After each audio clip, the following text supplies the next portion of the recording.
April 15ಕ್ಕೆ Adichunchanagiri Shri ಭೈರವೈಕ್ಯ ಮಂದಿರ ಉದ್ಘಾಟನೆ ಹಿನ್ನೆಲೆಯಲ್ಲಿ ಆದಿಚುಂಚನಗಿರಿ ಮಠದ ಕ್ಷೇತ್ರದಲ್ಲಿ ಸಕಲ ಸಿದ್ಧತೆಗಳು ನಡೀತಾ ಇದೆ. ಡಾಕ್ಟರ್ ಶ್ರೀ ನಿರ್ಮಲಾನಂದನಾಥ ಸ್ವಾಮೀಜಿ ಸಾನ್ನಿಧ್ಯದಲ್ಲಿ ಹೋಮ ಹವನ ವಿವಿಧ ಬಗೆಯ ಧಾರ್ಮಿಕ ಕೈಂಕರ್ಯ ಆರಂಭಗೊಂಡಿವೆ.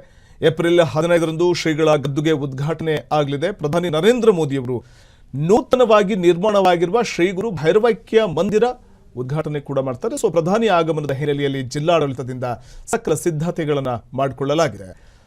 ನಾಡಿದ್ದು ಮಂಡ್ಯಕ್ಕೆ ಪ್ರಧಾನಿ ಮೋದಿಯವರು ಭೇಟಿ ಕೊಡಲಿದ್ದು ಆದಿಚುಂಚನಗಿರಿ ಶ್ರೀ ಭೈರವೈಕ್ಯ ಮಂದಿರ ಉದ್ಘಾಟನೆ ಹಿನ್ನೆಲೆಯಲ್ಲಿ ಪ್ರಧಾನಿಯವರು ಆಗಮಿಸಲಿದ್ದಾರೆ.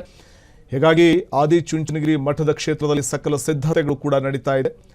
ಇನ್ನು ಸ್ವಾಮೀಜಿಯವರ ಸಾನ್ನಿಧ್ಯದಲ್ಲಿ ಹೋಮ ಹವನ ಕಾರ್ಯಕ್ರಮಗಳು ಕೂಡ ನೆರವೇರುತ್ತೆ. ಏಪ್ರಿಲ್ 15ಕ್ಕೆ ಆದಿಚುಂಚನಗಿರಿ ಶ್ರೀ ಭೈರವೈಕ್ಯ ಮಂದಿರ ಉದ್ಘಾಟನೆ ಹಿನ್ನೆಲೆಯಲ್ಲಿ ಆದಿಚುಂಚನಗಿರಿ ಮಠದ ಕ್ಷೇತ್ರದಲ್ಲಿ ನಡೀತಾ ಇರುವಂತಹ ಸಕಲ ಸಿದ್ಧತೆಗಳು ದೃಶ್ಯದಲ್ಲಿ ಕೂಡ ನಾವು ಗಮನಿಸ್ತಾ ಹೋಗಬಹುದಾಗಿದೆ. ಒಂದಷ್ಟು ಸಿದ್ಧತೆಗಳನ್ನು ನಡೆಸ್ತಾ ಇರುವಂಥದ್ದನ್ನು ಕಾಣಬಹುದು. ಇನ್ನು ಭೈರವೈಕ್ಯ ಮಂದಿರ, ಶ್ರೀ ಭೈರವೈಕ್ಯ ಮಂದಿರ ನಾವು ಬಲಭಾಗದಲ್ಲಿ ಗಮನಿಸ್ತಾ ಇದ್ದೀವಿ. ಒಂದು ಸುಂದರವಾದಂತಹ ಪ್ರಕೃತಿಯ ನಡುವೆ ನಿರ್ಮಾಣಗೊಂಡಿರುವಂತಹ ಶ್ರೀ ಭೈರವೈಕ್ಯ ಮಂದಿರ ಉದ್ಘಾಟನೆಯಾಗಲಿದೆ ಏಪ್ರಿಲ್ 15ಕ್ಕೆ. ಸೊ ಹಾಗಾಗಿ ಈ ಮಂದಿರದ ಉದ್ಘಾಟನೆಗೋಸ್ಕರವೇ ಪ್ರಧಾನಿ ನರೇಂದ್ರ ಮೋದಿಯವರು ಆಗಮಿಸಲಿದ್ದಾರೆ ಆದಿಚುಂಚನಗಿರಿ ಮಠಕ್ಕೆ.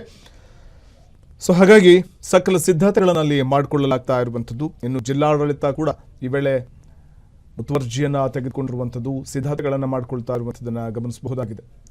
ಪೆಂಡಾಲ್ ಸಿದ್ಧತೆ ಕೂಡ ಎಡಭಾಗದ ವಿಂಡೋಸ್ನಲ್ಲಿ ನಾವು ಗಮನಿಸಬಹುದು. ಬಲಭಾಗದಲ್ಲಿ ಉದ್ಘಾಟನೆಗೊಳ್ಳಲಿರುವಂತಹ ಸುಂದರವಾದಂತಹ ಭೈರವೈಕ್ಯ ಮಂದಿರವನ್ನು ನಾವು ಗಮನಿಸಬಹುದಾಗಿದೆ. ಹಿಂದೆ ಕಡಿದಾದಂತಹ ಬೆಟ್ಟ, ಪ್ರಕೃತಿಯ ನಡುವೆ ನಯನ ಮನೋಹರವಾಗಿ ಕಾಣುವಂತಹ ಶ್ರೀ ಭೈರವೈಕ್ಯ ಮಂದಿರ ನೋಡೋದಕ್ಕೆ ಬಹಳಷ್ಟು ಸುಂದರವಾಗಿ ಕಾಣಿಸ್ತಾ ಇರುವಂಥದ್ದು.